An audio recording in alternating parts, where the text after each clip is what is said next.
it, beta. Uh, do you have any idea regarding the redox part? No, ma'am. No? Okay. No worries. You attend this class, inshallah, we'll arrange for you an extra class, okay? Hopefully, inshallah, in which we'll discuss that. Fine? Somehow we'll get to you regarding. So the degradation will take place whenever the corrosion will happen, basically whenever the oxidation will happen. So an example of corrosion is rusting, right? Rusting is also corrosion. So corrosion could be the attack by any other material. I mean any other compound. Rusting is specifically when we are referring to the corrosion of iron by oxygen and by water present in the air. Is it clear? That is rusting. And what is found in the rusting alpha? What is ferric oxide beta? Fe2O3 dot XH2O. This is nothing but rust chemically. Okay. What's the formula of rust? Fe2O3 dot XH2O.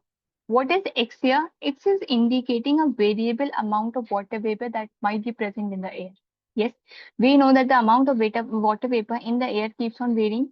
The humidity might be low or the humidity might be high. Therefore, X is simply representing the variable molecules of the water that would be present in the compound because they are present in the atmosphere. Okay, is that okay, beta?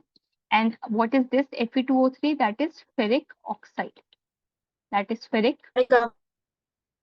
Okay, and it is reddish brownish in color. Okay, reddish brownish in color.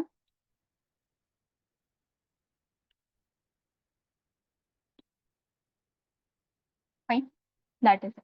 Now the second example here, let's take up the corrosion part. Okay, that is we'll take the the corrosion of silver.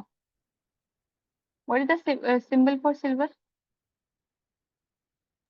AG. Fine. Okay.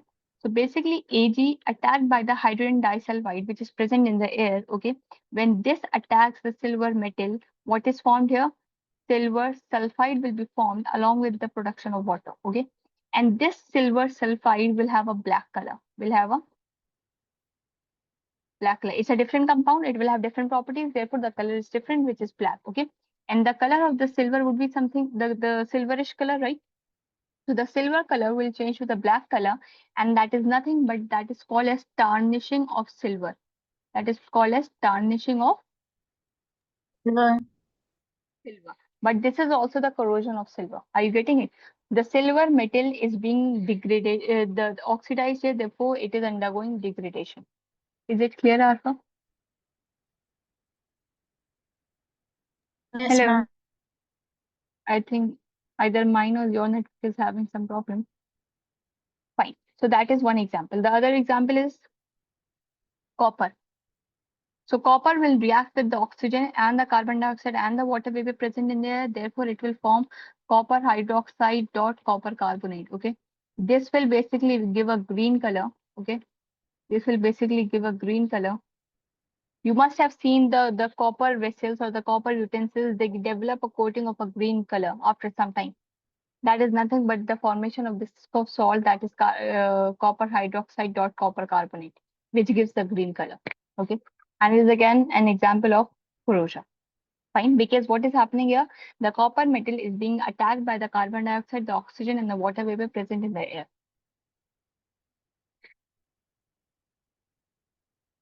Arfa, is there any confusion? I can clearly sense some confusion on your face, but please do not hesitate and go ahead to ask the question. No, no, ma'am. I'm getting it. So these are some of the examples that we have to discuss in the corrosion part. Fine. I'll quickly open up your NCRT so that you are better understanding it better. Just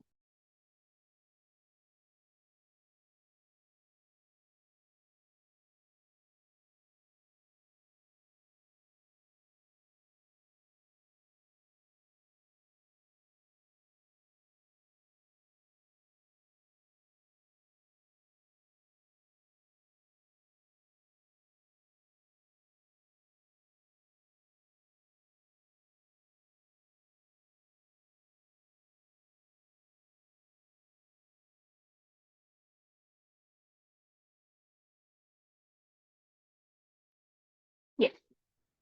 Is it visible? Yes.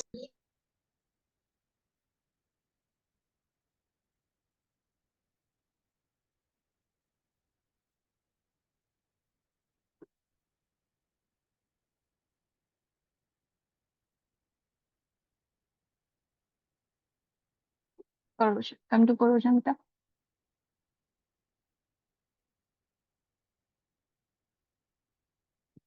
When a metal is attacked by substances around it, such as moisture or acids, that is corrosion.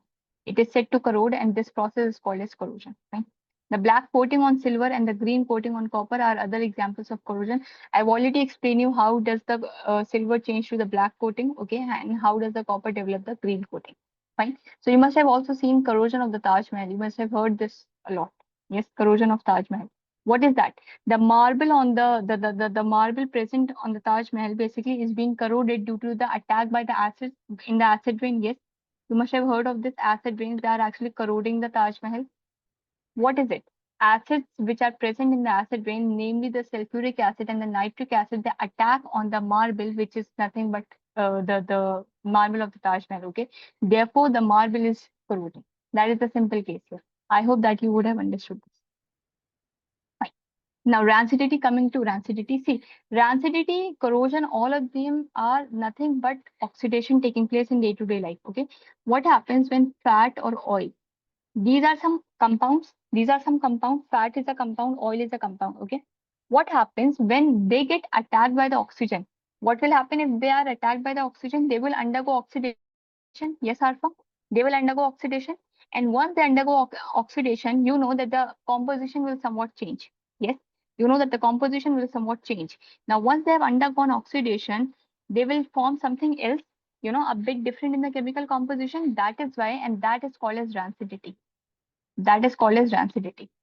The oxidation of the fats and the oils is nothing but is called as rancidity. Okay, simple, first point. Now, why is it harmful?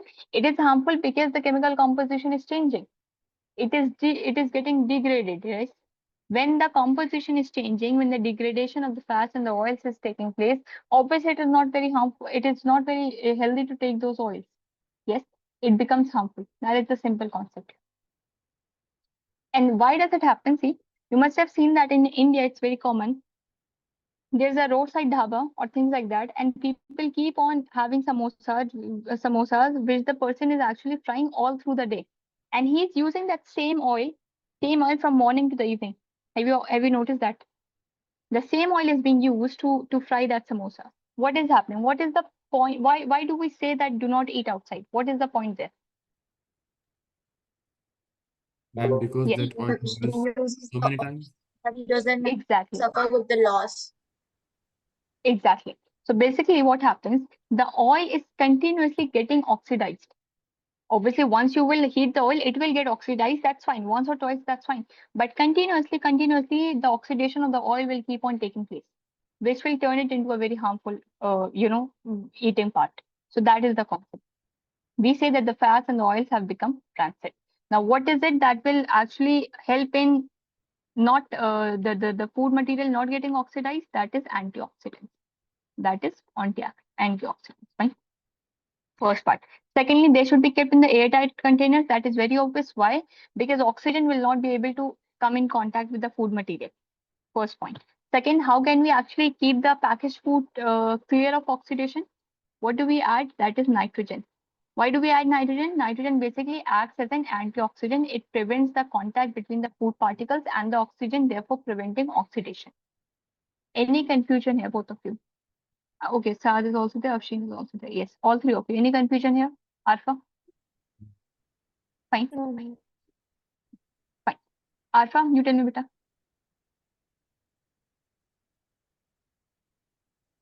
Fine. In any confusion, you can quickly ask. There's no problem in that.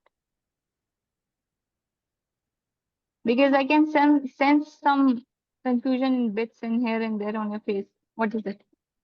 No, No? no, no, ma'am. I'm getting Sure? it. Yeah. Fine. Yes.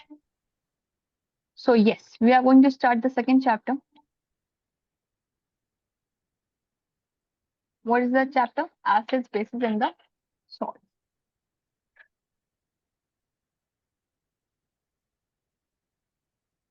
Okay.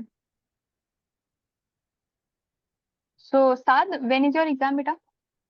I think on the Science 24th, exam. right? Your exam, school exam. Uh, I have social science exam on Monday, No, science one, beta. 29th, 29th 29. September. Fine. So, but we'll have to finish it earlier than that. Fine. Yes. So acids, bases, and the salts. Hopefully, we'll go slowly, okay? But obviously, we'll try to rush it up. But there's any confusion, please feel free to ask it. So the basic point, the first point here, what is acid, base, and a salt? What is it chemically?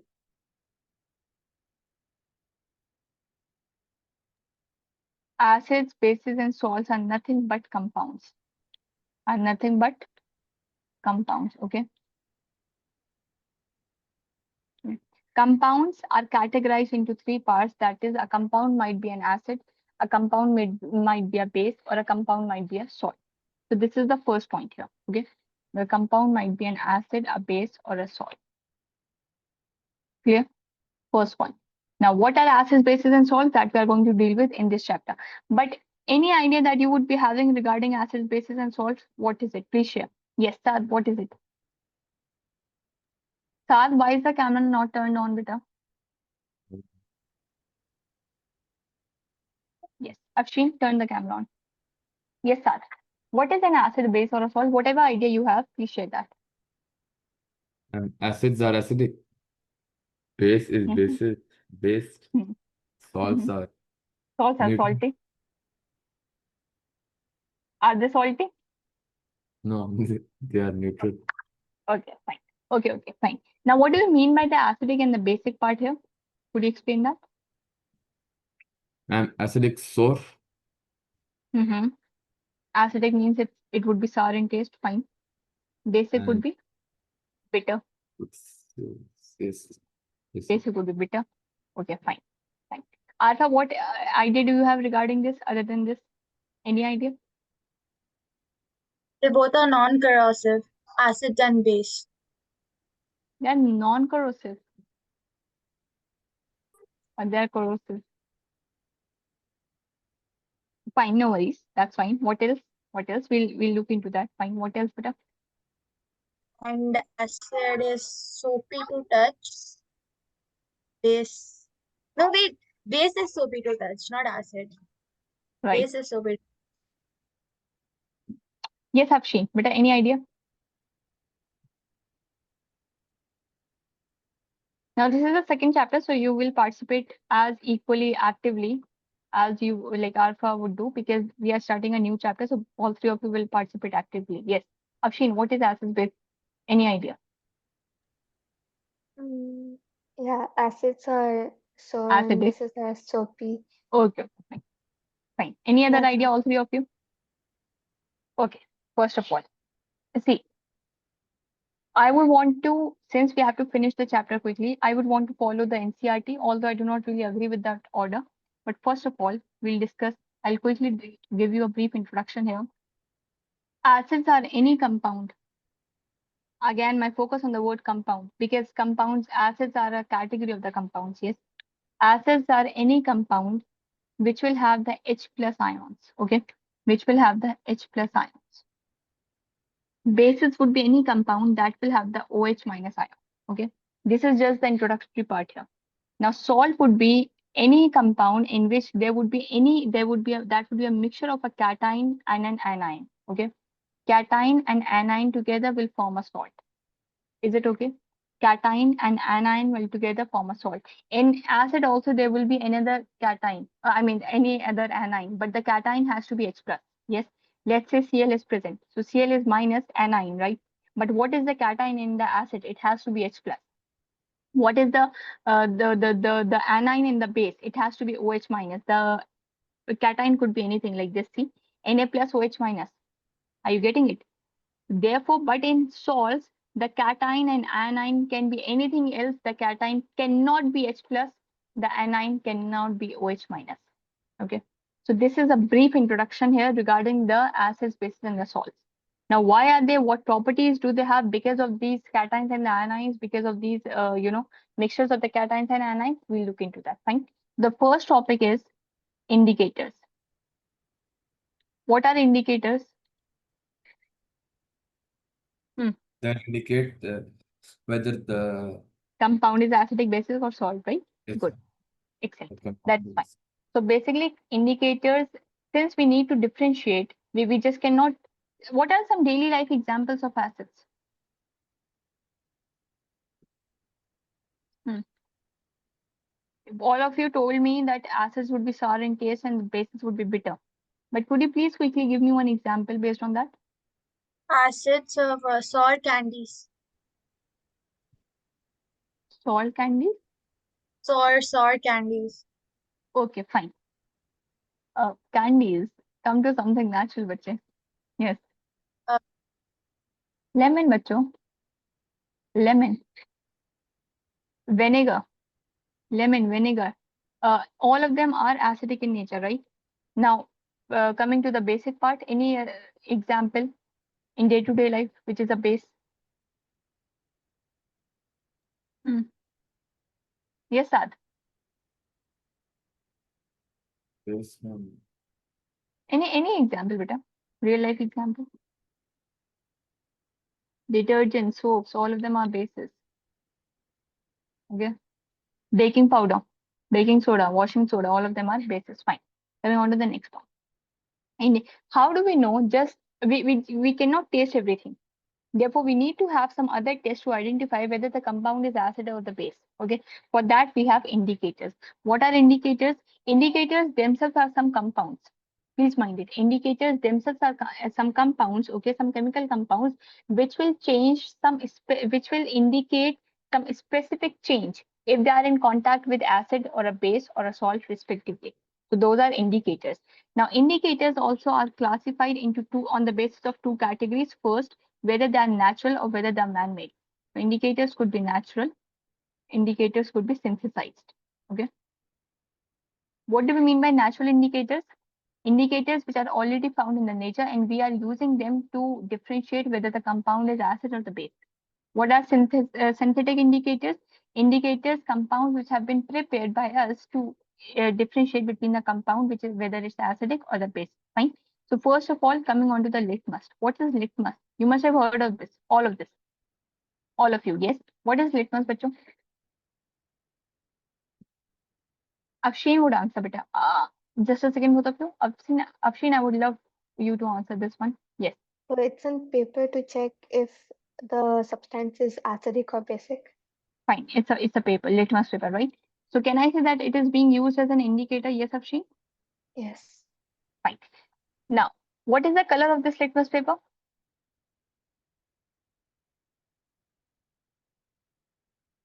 There are Arfa, what is two the color? colors, right? Okay, there are two colors, fine. What are those two colors, Arfa? blue and red. Blue and red. Saad, is that correct? Or is there any purple color also? yes, ma'am. Is there any purple color in the litmus paper or are there only two colors, namely red and blue? Ma'am, there is purple color also in litmus There is paper. purple color. Have you seen that? No, Purple or pink and other. okay, fine. Both, all three of you, good. Fine. So litmus basically is an indicator and it is a natural indicator. Where is it derived from? It is derived from lichens, which is again found in the nature. Okay. What is a lichen? You must have studied this, a symbiotic association between fungi and algae. Okay. Yeah, all of this is very basic. Fine. So coming to the NCRT now.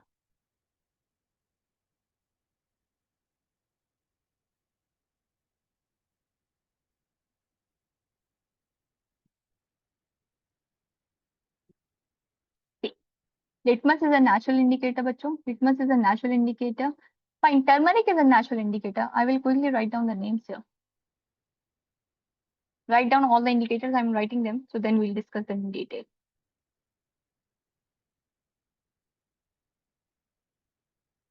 First, I'm referring to all the natural indicators. Okay, bachcho. First one is the litmus. Okay. First one is the litmus. You know it is derived from the lichen and it will change to red when it is an acid. It will change to blue when it is in base. Second one, keep on writing this down very quickly. Second one is turmeric. What's the color of turmeric? Natural color. Yellow. It is yellow. Okay. So basically what will happen when it's in contact with the acid, it will remain yellow. Okay. And when it's in contact with the base, it will change to some brownish color, okay? Reddish brown, basically.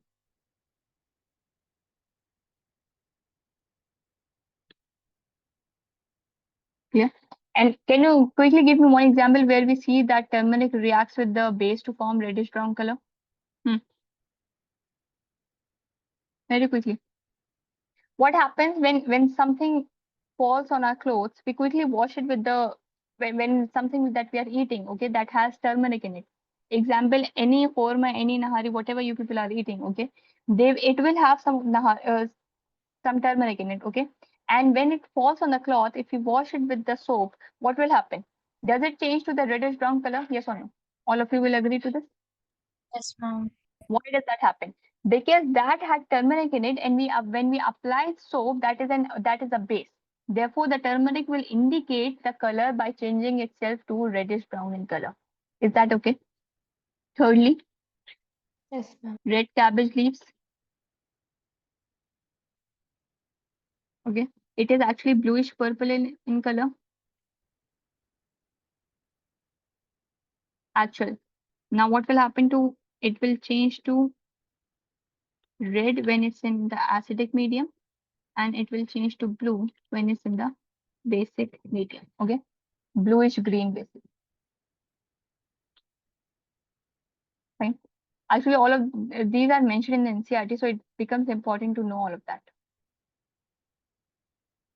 Done? All of you done? Fine.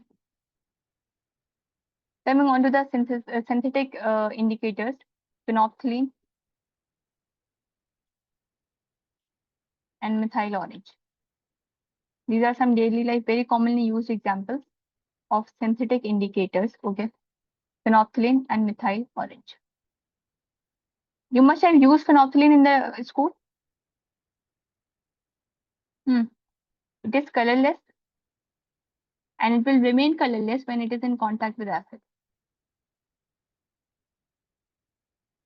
And what color will it change to when it is in contact with the base?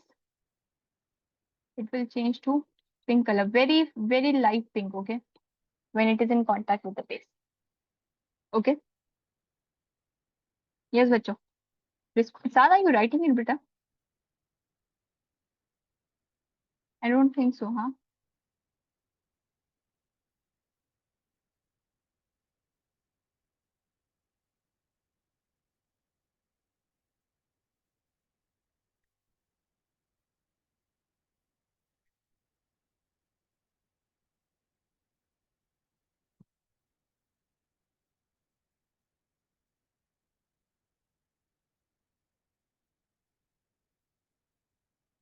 Done. These are the fourth one and the fifth one, bacho. These are the synthetic indicators.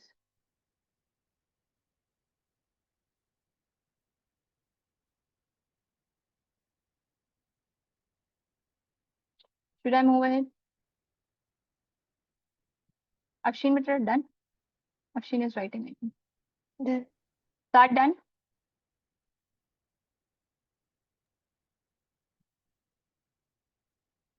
Done, Sad? No, ma'am. Okay, okay.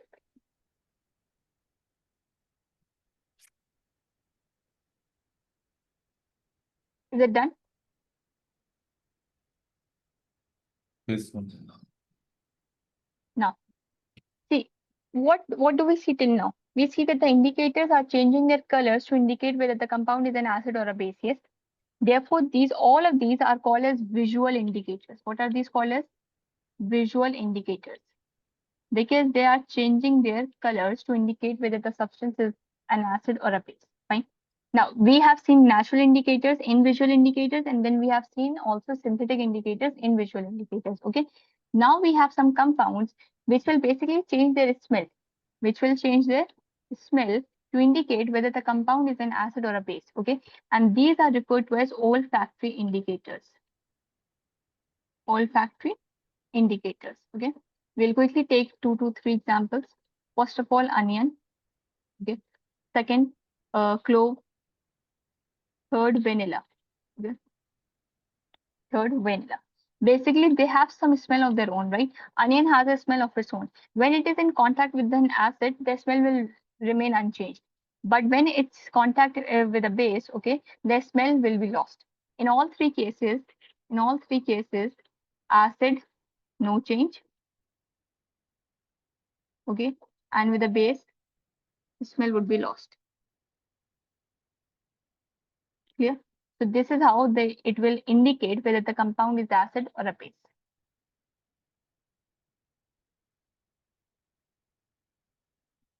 Done, bachcho? These are called as olfactory indicators.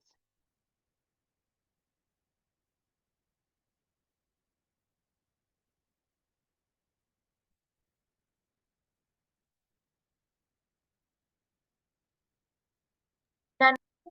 Ma'am, what is the third example written? Second example. Vanilla. The second one is clove, and the third one is vanilla.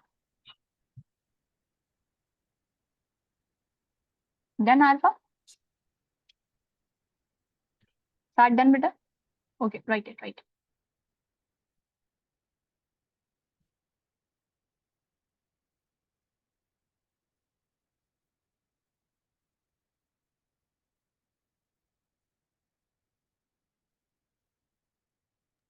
Um, Done. Afshin, done? Yes. Fine. So we have discussed the indicators. We'll quickly go through the NCRT now.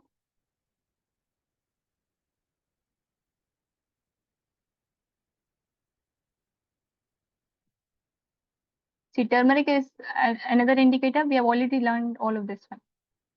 Synthetic indicators such as methyl orange and phenolphthalein, I've already told you the changes that they will show for whether they are acids or whether the compound is basic. Fine.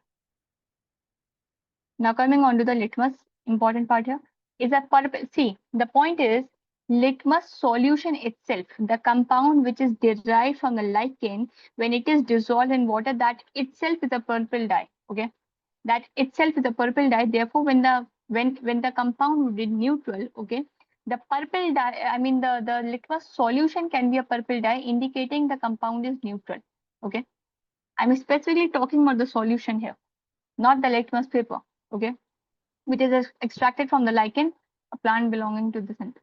When a litmus solution is neither acidic nor basic, its color is purple. It is not written litmus paper, but it is written litmus solution. Please be mindful of this, okay? What will happen when we are talking about the litmus paper, okay, litmus paper. If we have a red litmus paper and if it comes in contact with a neutral compound, it will remain red. And if we have a blue litmus paper, if it comes in contact with the neutral compound, it will remain blue. So that is the difference that I'm trying to tell you. The purple color, it will be there if the compound is neutral, only if the indicator is the litmus solution.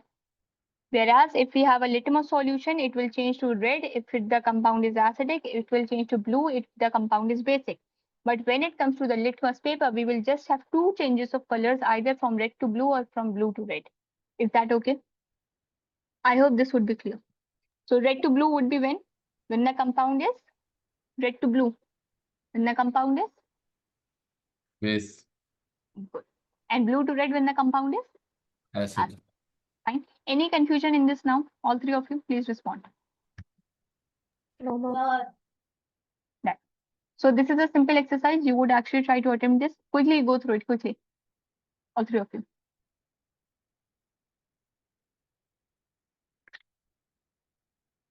Afshin beta, are you getting this somewhat? Yes, ma'am.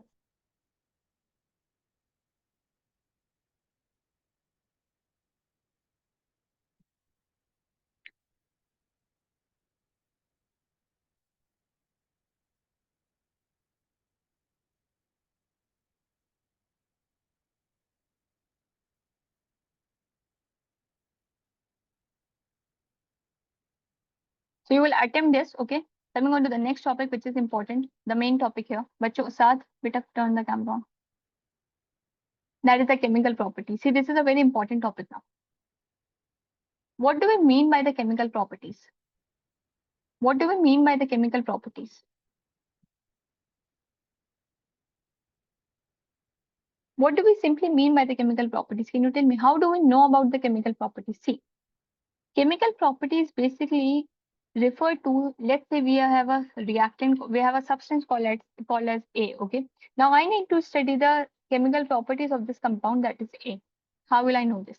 I will have this as one reactant and I will keep on changing the reactants, other reactants, yes, and I will get different products. That is because I am going to study the chemical properties. Whatever reaction is happening there is because of the chemical properties of this reactant, that is A. Are you getting it? Therefore, to study the chemical properties, we need to study the different reactions of that substance. In this case, we will be studying the different reactions of acids and bases with different compounds, with different reactants, with different metals, with different non-metals, yes, to get the chemical properties of acids and bases. So the first one in that is the chemical reaction between but so this is important, please pay attention. Chemical reaction between acids and metals. Acids and metals. Okay. Sad, what is a general reaction between an acid and a metal?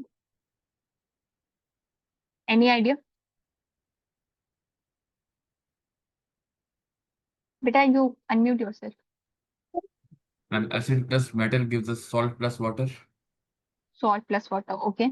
Alpha, I take your point, sir. Alpha, any point? Afshin? No worries. See. First of all, know that I've already told you what are acids. Acids are compounds which will have the H plus ions. Now, when they will have the H plus ions, acids will be releasing the H plus ions, and that compound is called as an acid. So a general reaction beta, first of all, we are referring to only dilute acids here. Okay. When we are referring to this chemical property, we are only referring to dilute acids and metals. Okay. So we will have a dilute acid. Okay. Plus a metal. Plus a metal. This is the general equation that I'm writing. Salt of the metal will be formed plus hydrogen gas will be formed and not water. Okay, sir, no worries, but good attempt. So this is the general reaction that will be taking place. This G indicates gaseous state. Okay, salt definitely will be in the solid form. Dilute acid will have to be in the aqueous form. Otherwise, it cannot be an acid. We'll discuss this why. And metal again will be in the solid or the liquid form, whatever we are taking. Generally, it will be in the solid form. Clear? So this is the general reaction. This is one property of an acid. What is that property? That when acids react with metal, salts of the metal along with hydrogen gas will be formed. Is it clear to all three of you? Fine. Yes, ma'am. Now, quickly we will go to one example. Let's say we have a dilute HCl. Okay, let's say we have a dilute HCl. Dilute HCl. Always in the, whenever we are writing acids, we will always mention aqueous. Okay. Plus, let's say we have magnesium. Okay, we have magnesium. What will be the product here, bacho? Can you know it? Tell me that quickly. Try that. What will be the product here?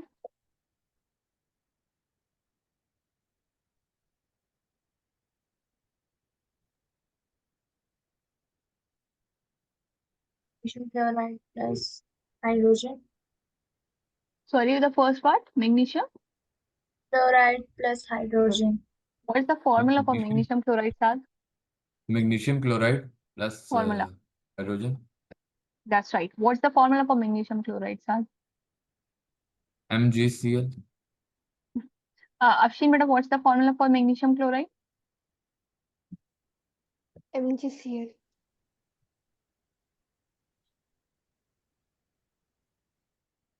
What is the valency for magnesium?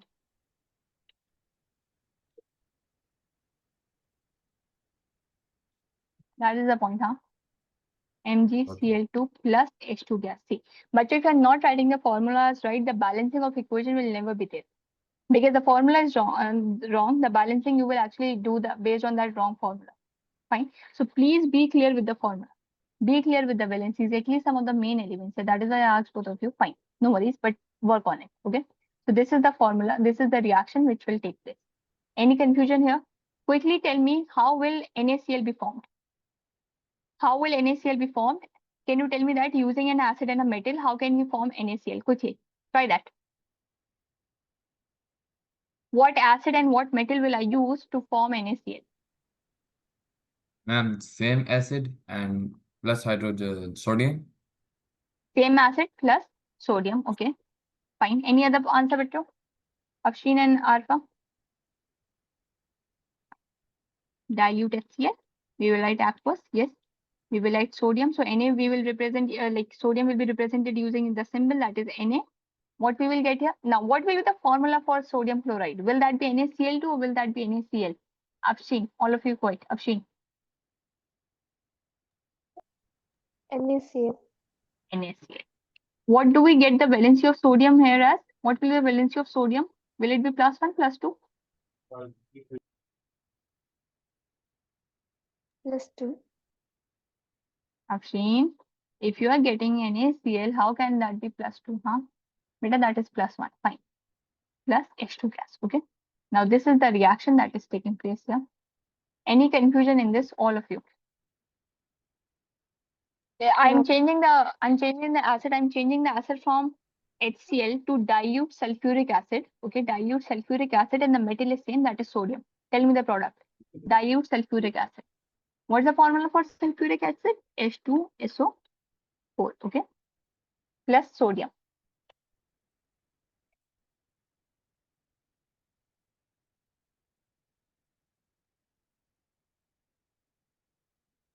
Yes, bacho.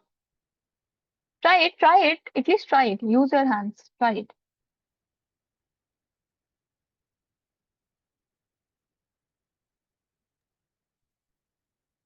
Sodium sulfate plus hydrogen. Sodium sulfate plus hydrogen gas. Wonderful. Now, the question arises, what will be the chemical formula of sodium sulfate? NaSO4. NaSO4. Fine. Alpha, have you got the same formula?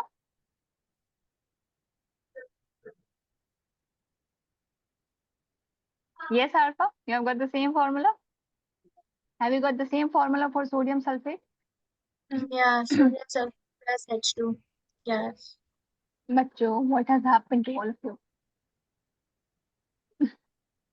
Sodium and sulfate will be reacting here, right? What is the valency of sodium? Just now I told you. What is the valency of sodium? +1. +1. Sar, is it +1, beta? Yes. Sar, what is the charge on sulfate?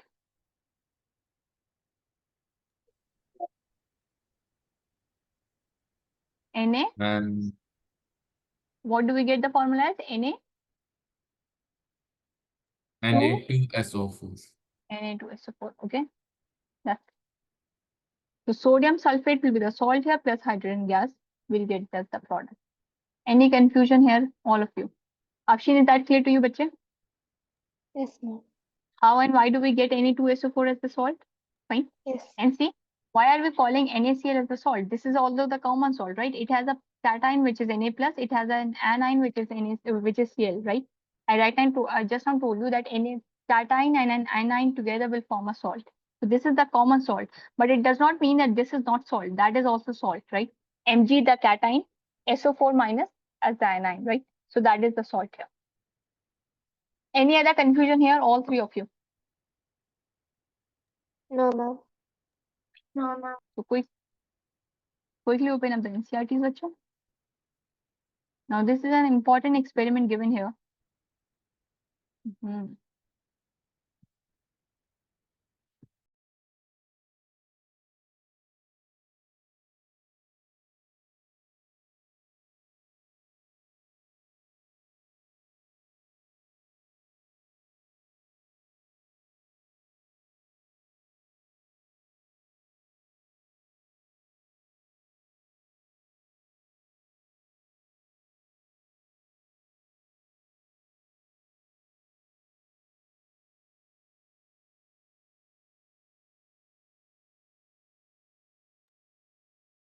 Yes, fine. So you will actually test this. Please do it yourself. Go through each and every activity. Go through each and every diagram. I will discuss this in detail. Don't worry. But inshallah, in the next class, we'll discuss that. Fine. See, olfactory indicators, they have already discussed. Now, how do acids and bases react with metal? First, we are discussing acids and metals. What will be the reaction, Bacho? You know what will be the reaction? Acids plus metal will give you, again, quickly, very quickly, what will they give us? Water and salt. Water and Ah, salt. where has the water come from, bache? That is in the neutralization H2 gas. reaction. H2 gas. Okay. Okay. Water and H2 gas, they are different. Okay. No worries. So just try to understand it. Now this is an important experiment. Please go through it. 5 ml of dilute sulfuric acid.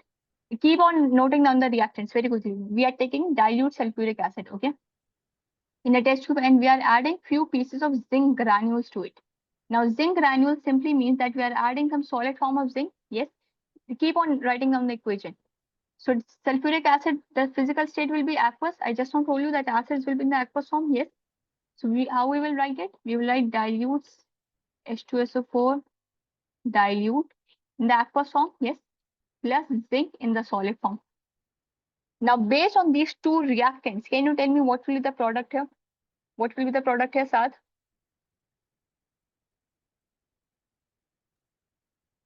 Zinc sulfate plus hydrogen. Zinc sulfate plus hydrogen gas. That's excellent. Tell me the formula for zinc sulfate.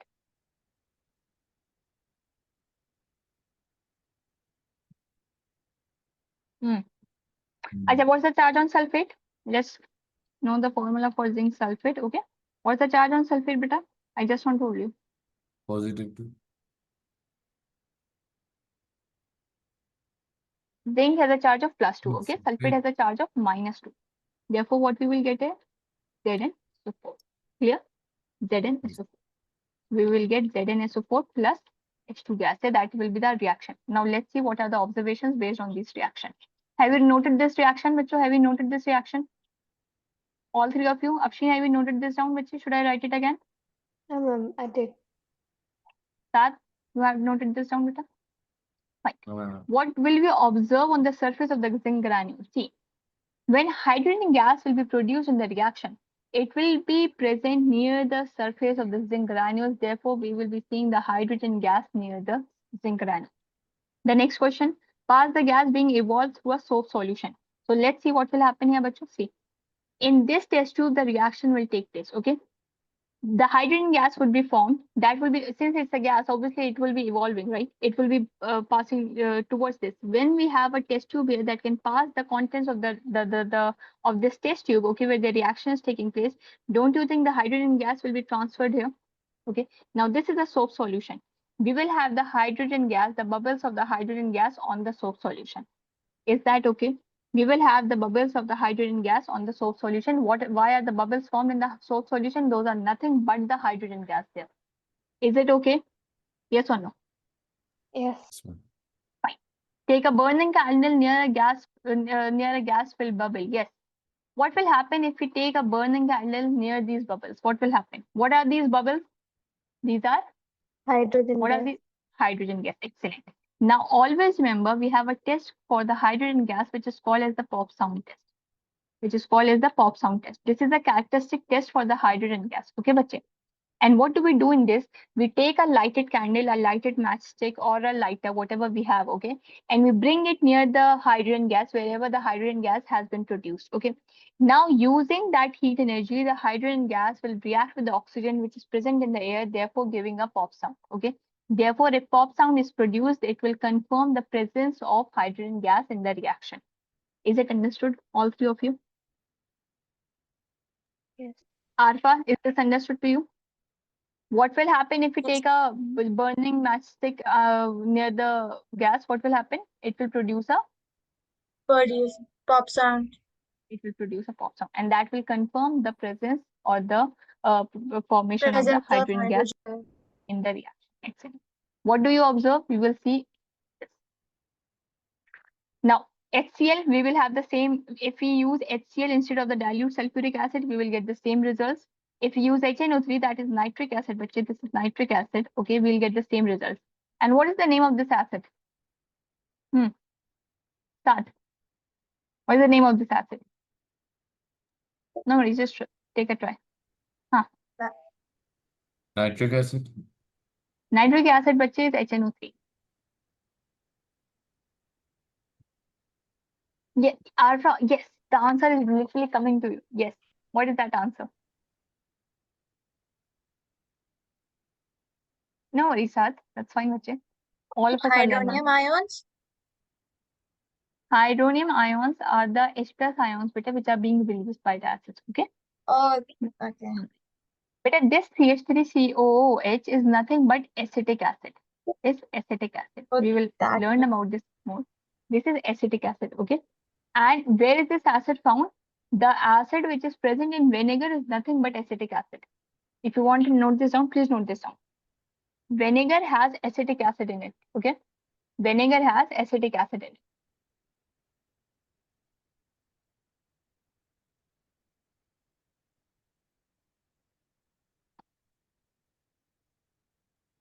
So we have discussed this activity. Any confusion in this activity, any confusion in this diagram, any confusion here in the reaction of metals with dilute acid?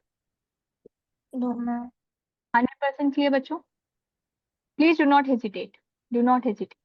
Saad, is it clear to you, bachcha? Yes, ma'am. Afshin? Fine. Yes, ma'am.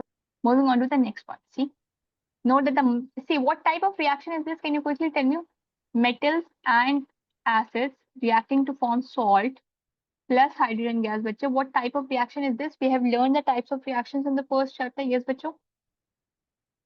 Displacement reaction. Excellent. This is a displacement reaction. And what is being displaced here? What is being displaced here? Metal.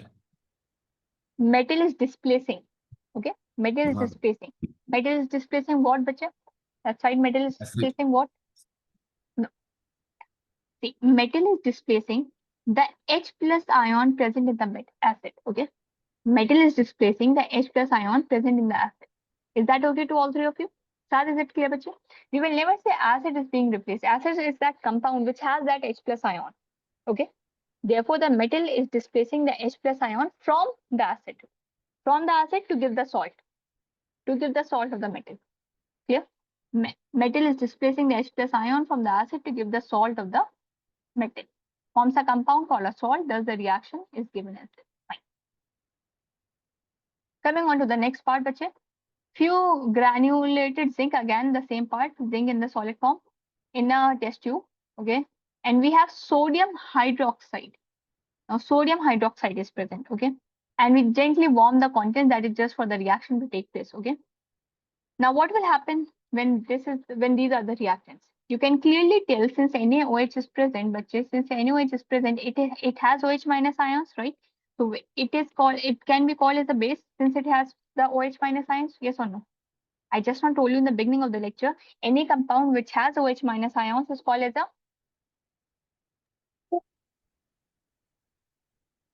any compound which has OH minus ions is called as a salt.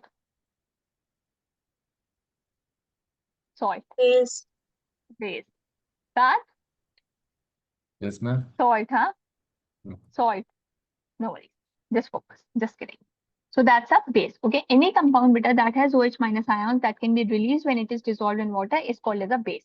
We can clearly see here NaOH is a base, zinc is a metal. Therefore, what will be the result here, bache? Zinc and NaOH. Okay. That will again form a salt plus hydrogen gas. But two very important points here. This salt will not be the same as would be formed in ZnCl2, right? That would be a different salt because the anion there is different. The anion and the cation here, they are different. Therefore, the salt would be different. What is the salt here? Sodium zincate. What is the salt here? Sodium zincate. Sodium beta being the positive part, that is the cation, and zincate beta being the negative part, that is the anion. Is it clear? Yes, ma'am. Is it clear? Together they will form the salt, that is sodium zincate. But this reaction is not possible with all the metals. This reaction is not possible with all the metals. Okay, so it's very few, very specific metals that will actually react with the bases, namely being zinc. Okay, and we'll see why does this happen. But with acids, the reaction of all the metals will give the same result, that is salt of the metal plus hydrogen gas. Any confusion in these two topics? Reaction of acids and the bases with metals. Now, what are metals? Can you tell me that?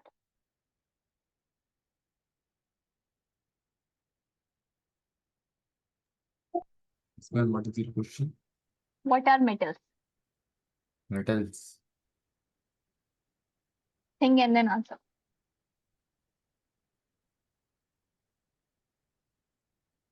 Acha, Which what have are, H plus ions. yes, sorry, Which have H plus ions. stars? Beta, that is an acid, huh? That is an acid.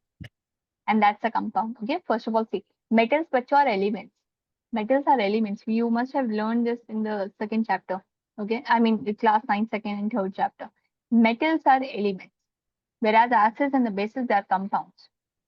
I hope the difference is clear. Certain elements which have a certain properties are called as metals, and metals, I've already told you this, metals generally lose the electrons. We discussed that the atom might lose or gain the electron. Yes, metal will generally lose the electron. Therefore, metals will have a positive charge. That is, metals will form the cations. Metals will form the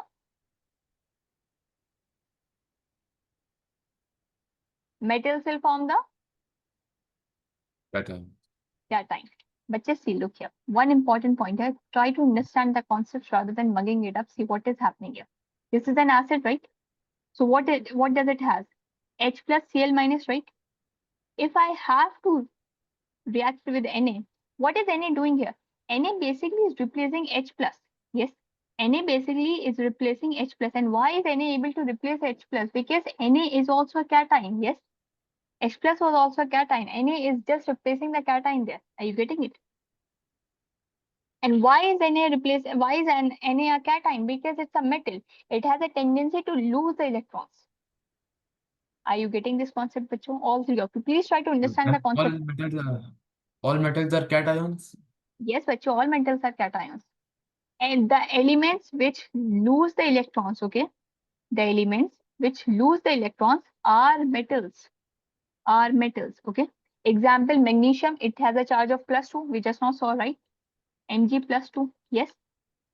Na plus, zinc +2, we just now saw, zinc +2, right?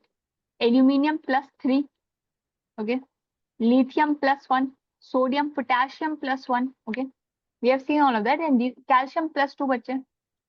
Calcium, potassium, sodium, magnesium, aluminium, zinc, iron, copper. All of them are metals because all of them tend to lose the electrons. Okay, therefore all of them will form the cation. Is this clear to all of you?